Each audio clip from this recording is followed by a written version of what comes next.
Bardhaman station থেকে এই মুহূর্তে সব থেকে বড় খবর, এই মুহূর্তে অনলাইনে ফ্রড করা যে চক্র, সেই চক্রের একজন মাথাকে খুঁজে পাওয়া গেছে।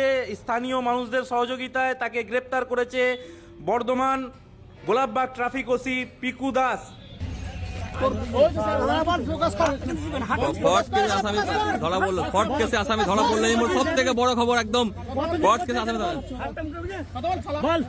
कहाँ घर है, क्या नाम है, क्या नाम है, क्या नाम है, क्या नाम है, नाम क्या है, नाम बताइए, नाम बताइए, नाम बताइए। 4 दिन भात खाई रखा किच्छिलाम।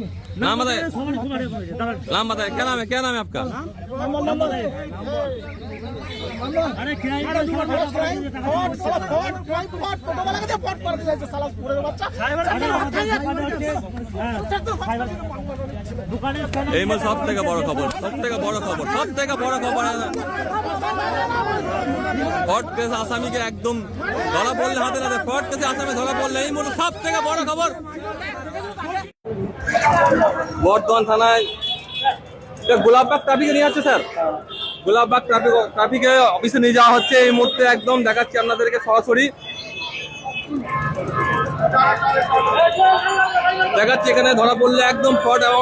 কি ঘটেছে ঘটনা, কি ঘটেছে? ব্যাপার হচ্ছে একদিন এসে বললো যে ভাই আমার গাড়িটা খারাপ হয়ে গেছে, 2000 টাকা দিবে।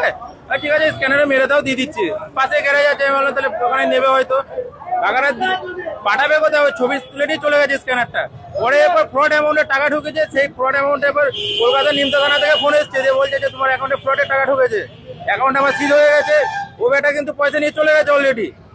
তারপরে মানে পরের দিনে 2 বলে 15,000 টাকা ঢুকিয়েছিল, আরো অল্প অল্প করে পাঠিয়ে টোটাল অ্যামাউন্টের পর পুরোটাই অ্যাকাউন্টে সিজ হয়ে রয়েছে। 40-50,000 টাকার মধ্যে রয়েছে অ্যাকাউন্টে। জানতে পারলে কি করে? কলকাতা নিমতা থানা থেকে ফোন এসেছিল যে ওরাই জানিয়েছে যে আপনার অ্যাকাউন্টে ফ্রডের টাকা ঢুকেছে। ওটা তোমার হ্যাঁ, সরাসরি থানা থেকে ফোন এসেছিল। এরপর ও পুনরায় ওকে কিন্তু ধরার জন্য আগে ওকে কিছু জানায়নি যে ভাই ফ্রড অ্যামাউন্ট হয়েছিল কি কিছু, ওকে জানায়নি গো।